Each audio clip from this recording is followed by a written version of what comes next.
Tendera ng longganisa.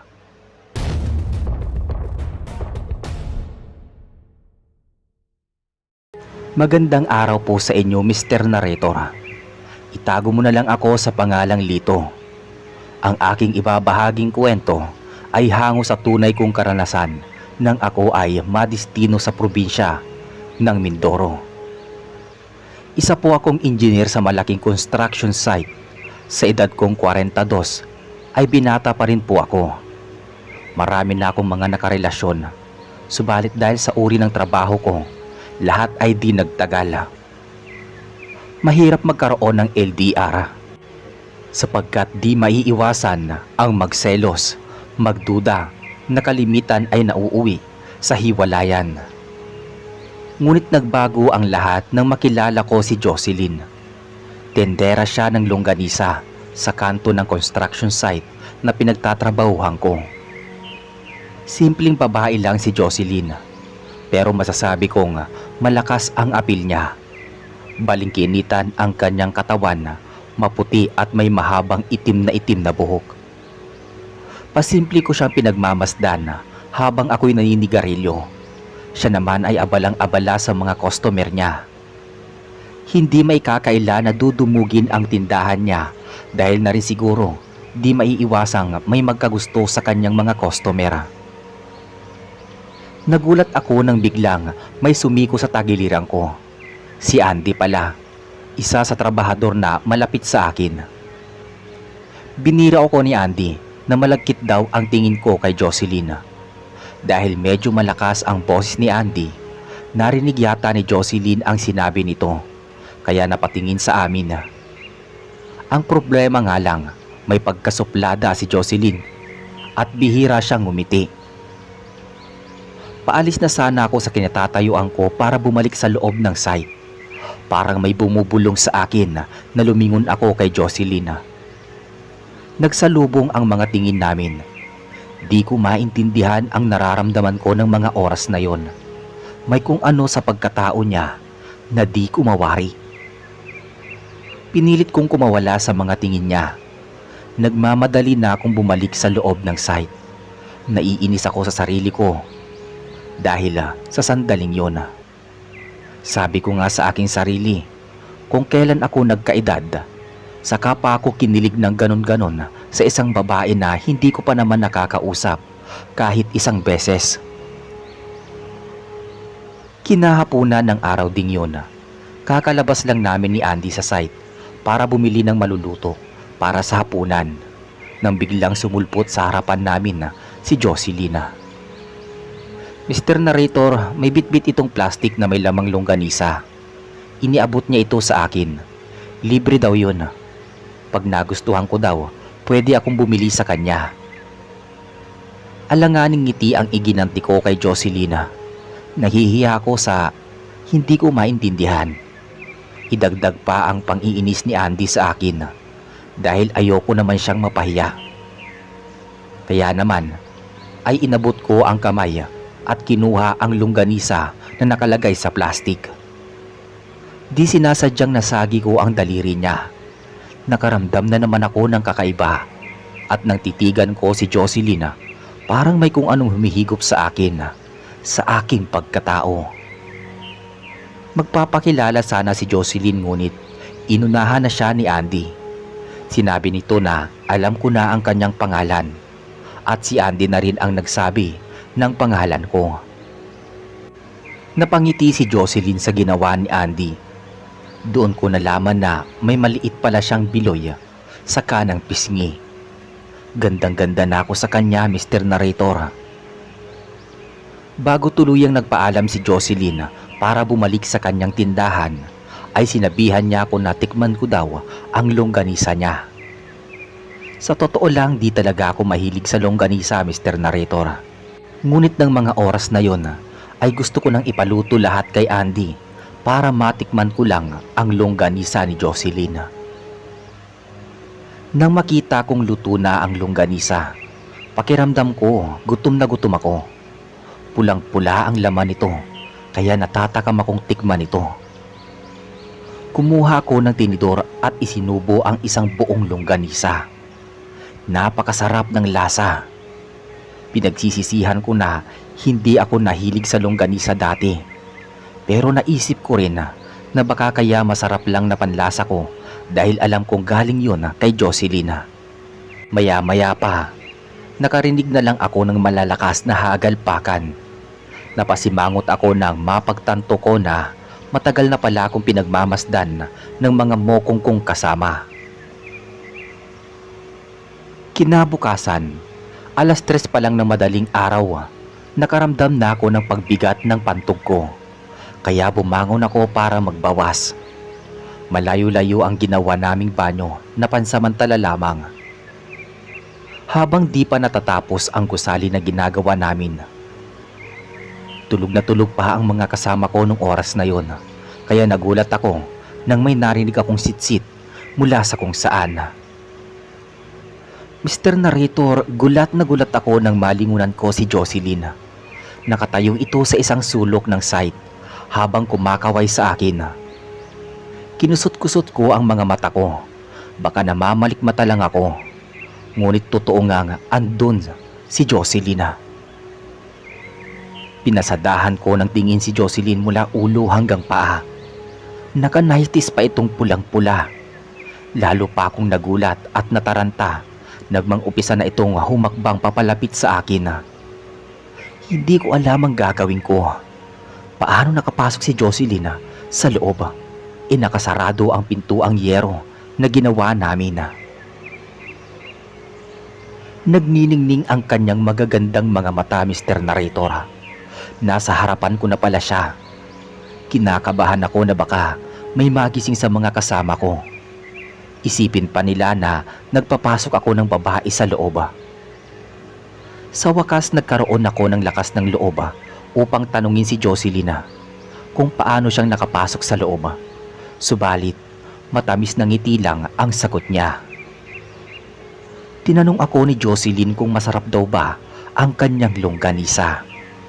Sasagot pa lang ako nang biglang sumulpot sa di kalayuan si Albert, isa sa mga kasamahan ko.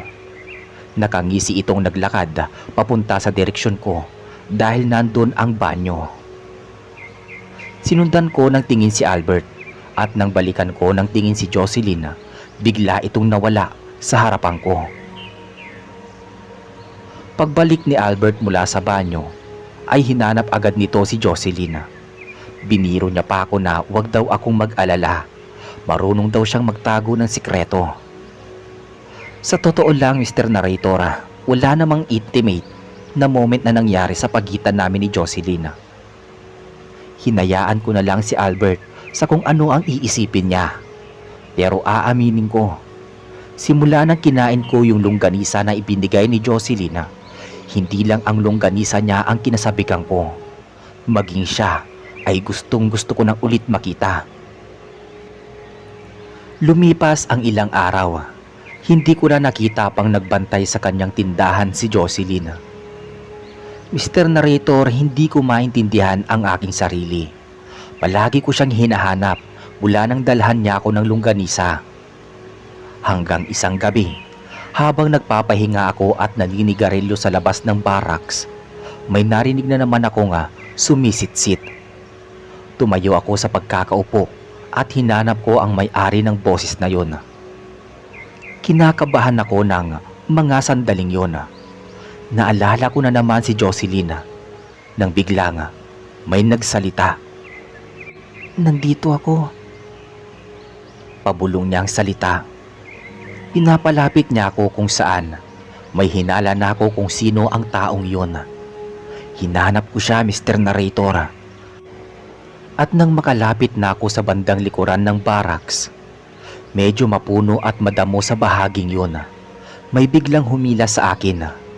Hindi ako nakapaghanda kaya nagpaubayan na lang ako. Namamaos ang boses ng tawagin ko ang pangalan niya.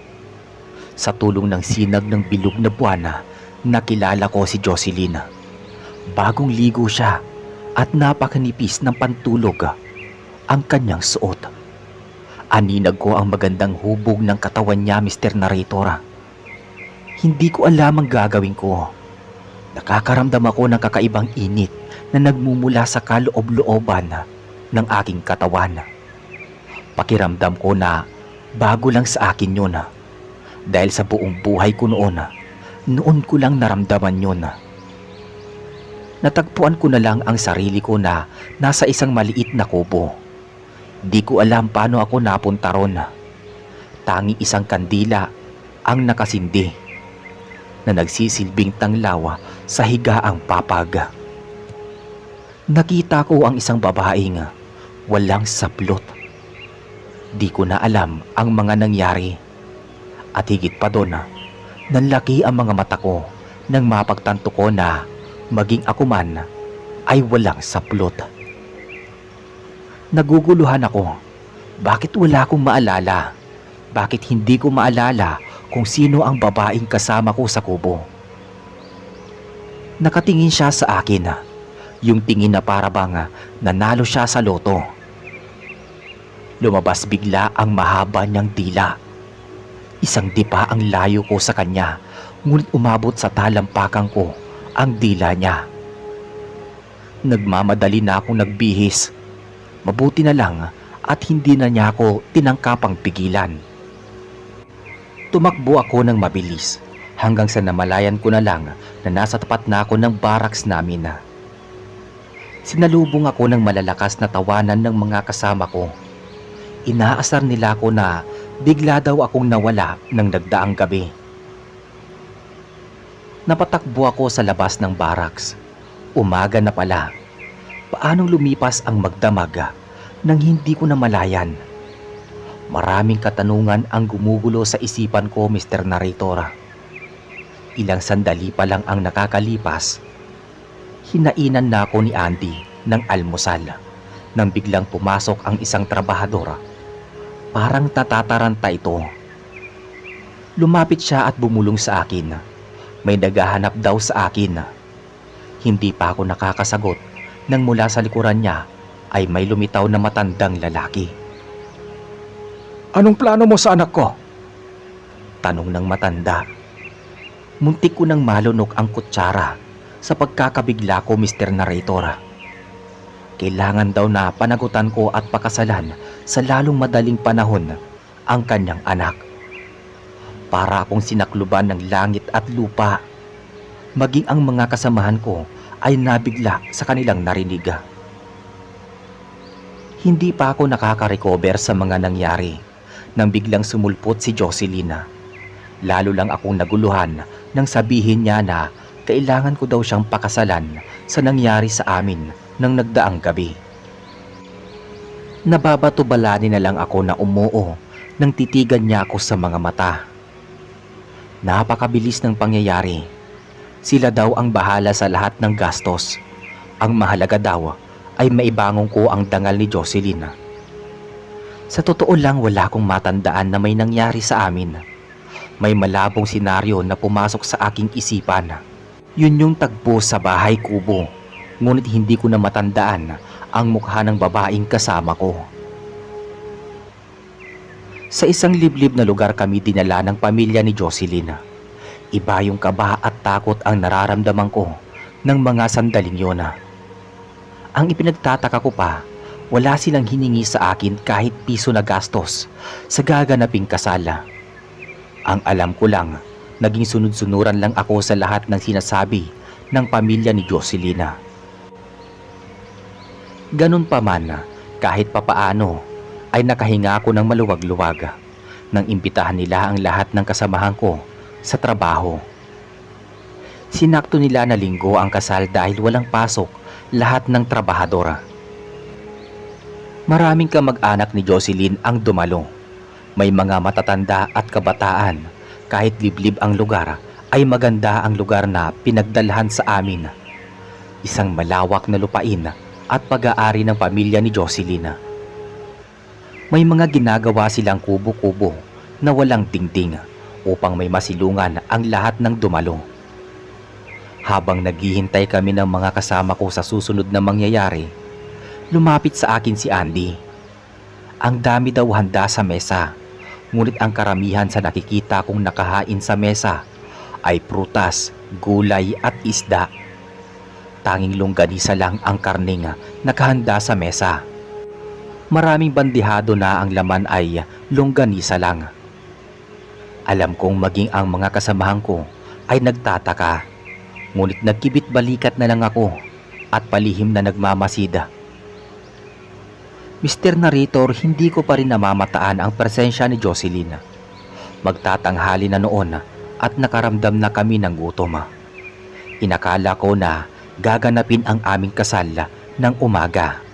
Ngunit nilapitan ako ng ama ni Jocelyn at sinabihan kami ng mga kasamahan ko na kumain na kami dahil sa gabi pa gaganapin na ang kasal. Kapansin-pansin na ang grupo ko ang kumakain lang sa tanghalian. Ang mga kamag-anak ni Jocelyn ay nag-umpukan sa ibang kubo at nag-uusap-usap sila na hindi namin naririnig ang kanilang pinag-uusapan. Sarap na sarap ang mga kasamahan ko sa longganisang inihahain nila. Halos maubos ng mga ito ang mga laman ng bandihado. Ako lang yata ang hindi tumikim ng longganisa, Mr. Narrator. Iba kasi talaga ang pakiramdam ko. Pagkatapos naming mananghalian ay pinagpahinga muna kami ng ama ni Jocelyn. Malamig ang hangin, presko sa pakiramdam dahil liblib ang lugar, Mr. Narrator. Dahil sa klima at busog na busog, masarap nga namang magsiesta kapag ganong oras. At dahil napadami nga ang kain ng mga kasamahan ko, madali silang nakatulog. Kapansin-pansin ang kakaibang mga ikinikilos ng mga kamag-anak ni Jocelyn. Di kalayuan sa mga kubo ay may mga nakaimbak na kahoy. Iniisip ko na baka bago maggabi sila maglilitsyon na ng baboy. Dahil nakita ko kung nakahanda na ang mga kawayan na pangtutuhugan ng mga to.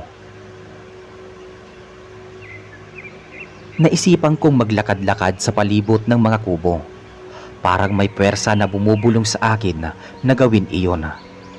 Hindi napansin ng mga kamag-anak ni Jocelyn na tumayo ako. Abala sila sa kanilang ginagawa. Habang naglalakad ako, may namataan akong isang kubo. Isang kubo na nakahiwalay sa karamihan. Naisip kong baka nandoon nagtatago si Jocelyn. Kaya maingat akong naglakad papunta sa kubong yon, Mr. Narrator. Mula sa kinatatayuan ko, ilang hakbang na lang ang layo sa kubo. Umihip ang malakas na hangin. Nakaamoy ako ng napakabaho at malansa. Nagtakip ako ng ilong dahil naduduwal na talaga ako. Parang hinahalukay ang aking sikmura ng mga sandaling yon. Gusto kong malaman at makita kung saan at ano ang pinagmumulan ng mabahong amoy na yon. Kaya kahit nakatakip ang kamay ko sa aking ilong, ay nagpatuloy pa rin ako sa paglalakad. Malapit na ako sa pintuan ng kubo nang biglang may nagsalita sa aking likuran. Ang ama ni Jocelyn ay nakatayo at tila galit na galit sa akin. Sinabihan niya ako na ang pagiging pakialamero daw ay nakakapagpahamak sa isang tao. Ngunit nagdahilan ako sa kanya na naghahanap ako ng banyo. Tinitigan niya ako ng diretso sa mga mata. Tila inaarok kung nagsasabi ba ako ng totoo. Nang biglang nanlaki ang mga mata ko dahil kitang-kita ko sa kulay na itim na parte ng mga mata niya ang pagkabukas ng pintuan ng kubo sa likuran ko at may sumilip na isang matandang babae. Dahan-dahan akong lumingon ngunit nakasarado pa rin ang kubo. Naguguluhan ako sa aking nakita. Napakadaming kakaibang nangyayari at patuloy na nangyayari magmula lang nang matikman ko ang panindang longganisa ni Jocelyn. Bumalik na ako sa kubo na pinanggalingan ko at naiwan ng ama ni Jocelyn na sinusundan pa rin ako ng masamang tingin. Kinagabihan, nagliwanag ang buong paligid ng mga kubo. May mga gaserang nakasabit sa loob at labas ng bawat kubo. May mga sigarin sa labas na nagsisilbing pantaboy ng mga lamok. At nang lumabas ako para tignan ang kaganapan sa labas, namangha ako nang makita ko ang isang malaking arko na puno ng naggagandahang bulaklak. Batid ko na doon gaganapin ang aming kasala. Napaismid ako bigla at napatawa ng mapait dahil ilang oras lang ikakasal na ako sa babaeng hindi ko naman nobya, lalong hindi ko naman mahal. Napakapait ng kapalaran at pinagsisisihan ko na umabot pa ako ng ganoong edad na hindi pa ako nag-asawa agad noon pa. Mag-aalas 9 na ng gabi ay bihis na ang aking mga kasamahan. Hindi ko mapigilang huwag mag-alala para sa kaligtasan nila, Mr. Narrator. Alam kong may mali sa mga nangyayari, lalo na at hindi ko pa rin nasisilayan si Jocelyn. Gusto ko nang balaan na mag-ingat ang aking mga kasamahan, Mr. Narrator. Subalit ayoko naman silang takutin at sirain ang kanilang gabi. Kaya naging mas matalas na lang ang aking pakiramdam at listo ang aking mga mata. Maliban sa amin ng mga kasamahan ko, ang mga kamag-anak ni Jocelyn ay pawang nakasuot ng itim. Nagkatinginan kami ng mga kasama ko. Pansin ko na may nahahalata na rin silang kakaiba, o baka mas tamang sabihin na nagpapanggap lang din silang walang alama. Mag-aalas 12 na ng gabi noon. Hindi ko lubos maisip na may kinakasal pala ng hating gabi. Naramdaman ko na ang pagkakalabitan ng mga kasama ko at mga bulungan na alam kong takot na rin sila. Tumingin ako sa buong paligid. Napakadilim sa ibang parte ng lugar. Nakakapangilabot ang mga huni ng panggabing ibon. Maya-maya pa namataan ko na papalapit sa amin ang ama ni Jocelyn, Mr. Narrator. May bitbit itong itim na damit. Nakasuot ito ng itim na Amerikana. Nakakatakot pagmasdan ang aura nito. Para bang sa isang iglap lang ay pwede ka nitong itumba.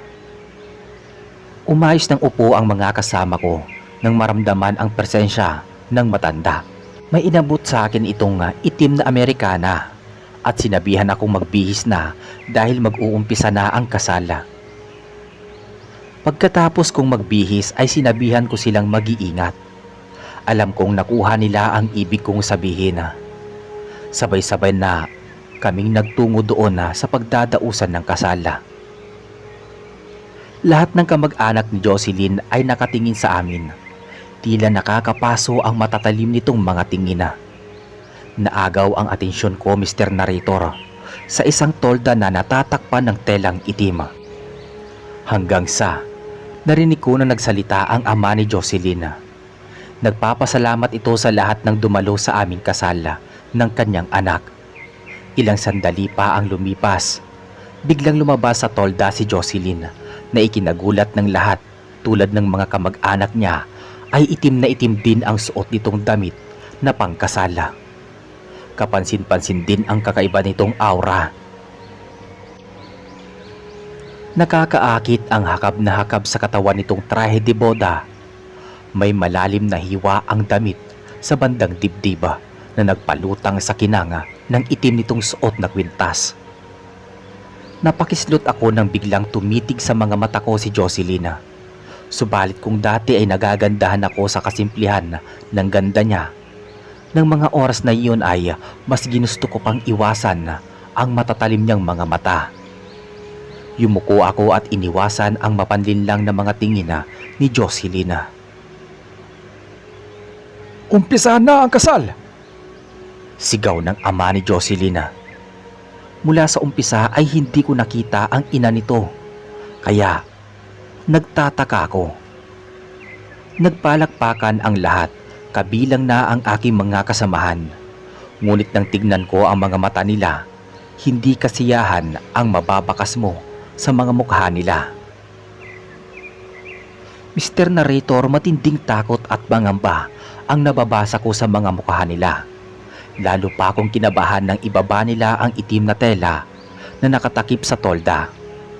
Pare-pareho kaming nawindang ng mga kasamahan ko. Isang itim na ribulto ang nakatayo. May sungay ito at may hawak na pugot na ulo ng lalaki.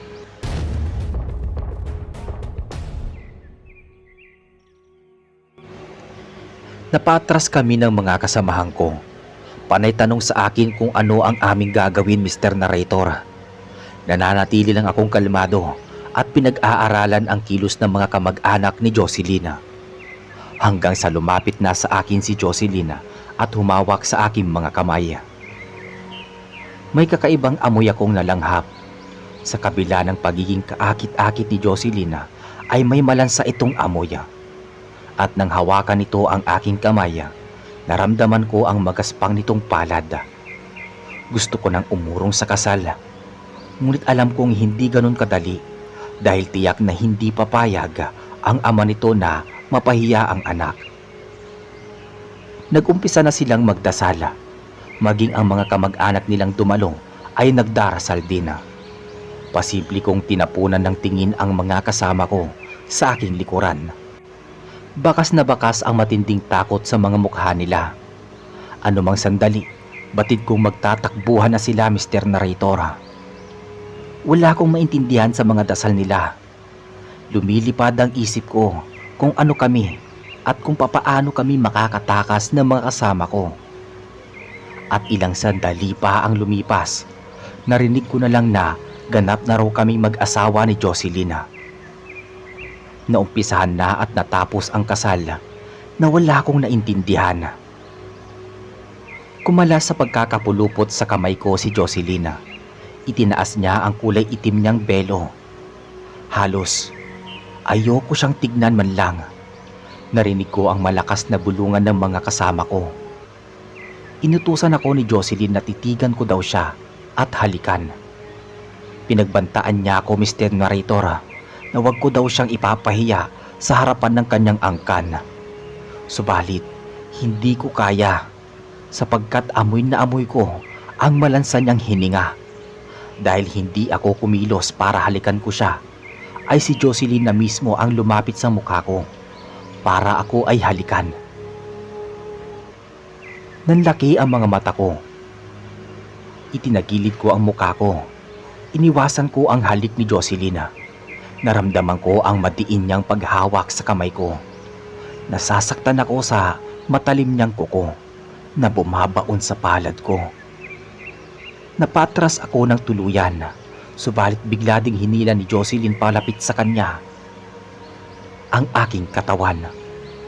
Ang lakas niya ay hindi pangkaraniwan. Sumigaw na ang isa kong kasama na umalis na raw kami. Dinig na dinig ko ang garalgal nilang mga boses dahil nag-uumpisa ng maglakad ang mga kamag-anak ni Jocelyn palapit sa amin. Sa buong buhay ko ay noon lang ako natakot ng sobra. Inisip ko na sana bangungot lang ang lahat. Paano na ako?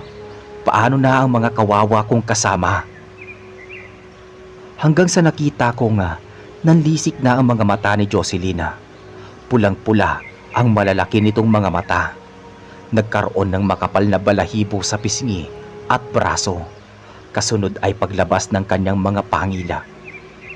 Tuluyan nang nagbago ang anyo ni Jocelyn. Ang maamo niyang mukha ay napalitan ng mukha ng isang halimaw. Umiiyak na nagsisigawan ang mga kasama ko.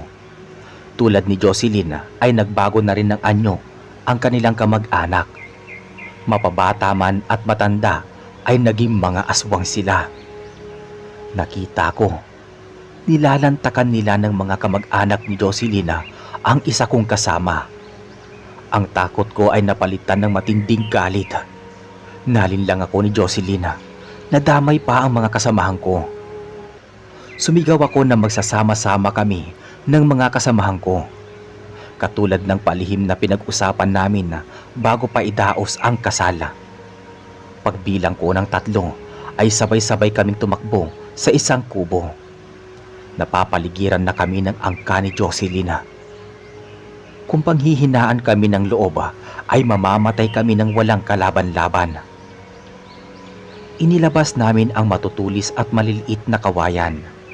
Itinago namin sa ilalim ng mesa sa kubo na yun. Nagsama-sama kami pabilog habang nakaharap sa paligid. Lalaban kami hanggang kamatayan. Umalulong ang mga aso. Nakakakilabot ng mga alulong na para bang sinasabi na yun na ang aming katapusan. Sumugod na ang mga gutom na kamag-anak ni Jocelyn. Kaya pala hindi sila kumakain na maghapon dahil kami ang nais nilang maging pagkain. Kaya pala maraming kawayan na pinatulis sa dulo ang nakahanda at ang mga kahoy na nakaimbak sa mga kubo ay ang gagamitin pala nila upang kami ay litsyonin. Naghiyawan at nagsigawan ang mga aswang. Hindi pa nila kami nalalapitan ng diretsyo dahil nasusugatan sila sa hawak naming mga kawayan. Bawat tamaan ng dulo nito ay sumisigaw sa sakit. Narinig na naman namin ang kanilang mga dasal. Inutusan ko ang mga kasama ko na takpan ang kanilang mga tenga sapagkat ang ginagawa ng angka ni Jocelyn ay isang ritual. Kahit gaano pa kalakas ang kapangyarihan na bumibihag sa amin, naniniwala ako na may mas higit pang makapangyarihan sa lahat. Ang dasal nila ay kinontra namin ng dasal din. Galit na galit silang sumusugod sa amin, subalit nananatili silang bigo. Tama na ang isang nagbuwis ng buhay naming kasamahan. Lalaban kami, yun ang aming sigaw. Dahil sa matinding pagkabigo at kagutuman, naglalaway na ang mga aswang. Habang kami ay pabilog na lumalaban, umaatras kami palayo sa kubo. Kailangan namin makaalis sa lugar na yon. Kahit napapaligiran nila kami, ay may pag-asa pa kaming makatakas. Kailangan lang namin marating ang mapunong lugar hanggang sa makalapit kami sa pwesto ng mga nakatayong kawayan na may matutulis na dulo. Ang maliliit naming sandata ay pinilitan namin ng mahahaba. "Sumuko na kayo!" Sigaw nila. Kahit ano pa raw ang gawin namin ay wala kami matatakbuhan pa. Tanggapin na lang daw namin na sa aming mga sarili na hanggang doon na lang ang aming buhay. Sumugod na sila ng sabay-sabay. Malalakas sila kumpara sa amin na iilan lang ang bilang. Maya-maya pa, mula sa itaas ay biglang hinablot si Andy ng isang aswang. Nagsisigaw ito at umiiyak. Sumisigaw din kami ng pakiusap. Sumisigaw na wag papatayin si Andy. Subalit tila bingi sa mga pandinig nila dahil gutom na gutom ang mga aswang na tumangay kay Andy. Kitang-kita namin na kung papaano dukutin ng aswang ang puso ni Andy. Gumagalaw-galaw pa ito sa kanyang palada. Isinubo nito at kinagat-kagat ang puso ni Andy. Pagkatapos ay inihagis nito ang wala ng buhay na katawan ni Andy. Kung saan naghihintay naman ang mga gutom na gutom niyang mga kamag-anak. Pinagpiestahan ng mga aswang ang katawan ni Andy. Galit na galit ako habang umiiyak. Naalala ko ang kakulitan ni Andy sa akin. Nakakaawa, naiwan ang pamilya niya, ang kanyang 3 anak at asawa na umaasang makakauwi siya sa katapusan ng buwang iyon. Dahil hindi kami basta malapitan ng mga aswang, nagliparan na sila sa itaas upang dukutin kami ng isa-isa. Humina na ang depensa namin ng mga kasama ko dahil may umaatake sa amin sa ibaba at meron din sa taas. Nawalan na kami ng pag-asa para makatakas. Malalakas ang puwersa ng mga aswang. Sa gitna ng kawalan ng pag-asa namin para mabuhay pa, ay may himalang nangyari, Mr. Narrator. Dininig ang aming taimtim na panalangin nang mula sa isang kalunos-lunos naming kalagayan na naghihintay na lang ng aming katapusan, ay nakita namin ang napakaraming ilaw mula sa di kalayuan. Naghulasan ang mga aswang na umaatake sa amin. May iilan lang sa natira at takot na takot ang ibang lumayo. Ilang di pa na lang ay malapit na sa kinatatayuan namin ang mga taong bayan.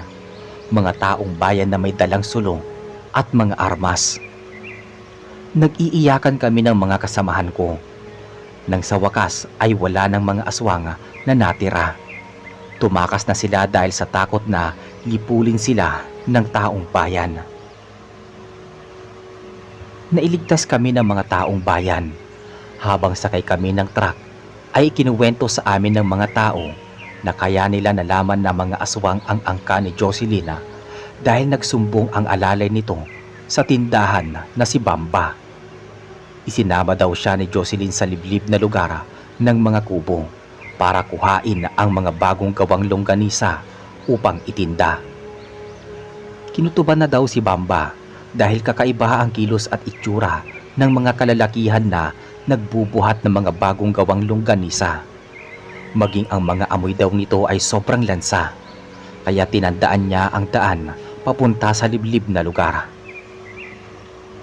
Napansin din daw ni Bamba ang kakaibang ikinikilos ni Jocelyn. Nang araw na binigyan ako nito ng longganisa, nagtaka daw siya dahil hindi ito kinuha ni Jocelyn sa mga paninda. Bagkus ito ay kinuha sa timbangan at may takip palagi. Lagi daw nitong bitbit ang timba sa tuwing darating ito sa umaga sa tindahan. At nang araw na sinugod ako ng ama ni Jocelyn sa barracks, ay alam din daw lahat iyon ni Bamba. Narinig daw niya ang pag-uusap ng mag-ama. Ang pagpaplano kung paano na maging ang mga kasamahan ko sa trabaho ay maisama nila sa araw ng kasal na itinakda nila para sa amin ni Jocelyn.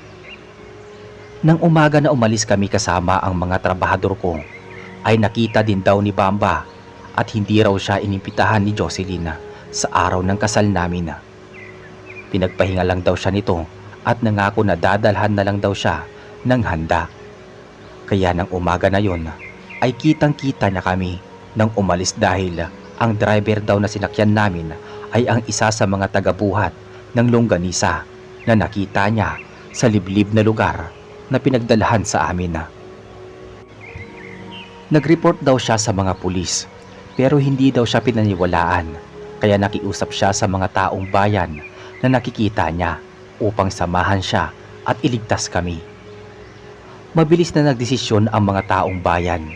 Naghanap sila ng mga truck na sasakyan. Hindi sila makapaniwala nang maabutan kami sa ganoong sitwasyon. Kung nahuli pa sila ng pagdating, siguradong di na nila kami naabutan ng buhay pa. Itinuro naman namin ang mga kubo na pinagdalhan sa amin. Sa galit ng taong bayan ay sinunog nila lahat ng kubo na naroon. Itinuro ko sa kanila ang kubo na nakabukod sa karamihan. Nakakawindang na senaryo ang nakita namin. Nang gibain nila ang kubo ay may mga bungo ng sanggol na nakita namin. May mga paa at kamay ng tao. Sa likod ng kubo ay naroon ang mga gilingan sa paggawa ng longganisa.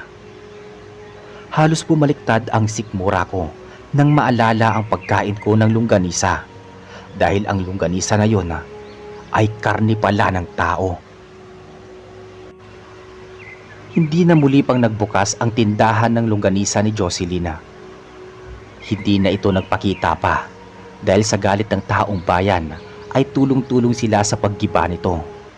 Naging alerto na ang lahat sa takot na baka isang araw o gabi man ay sumugod sa bayan ang angkan ng mga aswang na pinamumunuan na ng ama ni Jocelyn, pati siya. Samantala, nasibak sa pwesto ang mga pulis na hindi rumisponde nang magsumbong si Bamba. Dahil kung rumisponde lang agad sila, baka hindi namatay ang dalawa naming kasamahan. Sa ngayon ay kasalukuyan akong nagbabakasyon sa probinsya namin. Naiiyak pa rin ako kapag naaalala ko ang mga nangyari. Dahil nakokonsensya ako sa pagkamatay ng dalawang kasama ko at wala naman akong pamilyang binubuhay. Kalahati ng sinasahod ko bilang injinyera ay hinahati ko sa pamilya ng dalawa kong namatay na kasama sa trabaho. Dahil sa nangyari, ay nadala na talaga ako sa babae, Mr. Narrator. Hindi na siguro ako mag-aasawa pa. Hanggang dito na lang ang aking kwento. Sana nagustuhan ito. Maraming salamat po.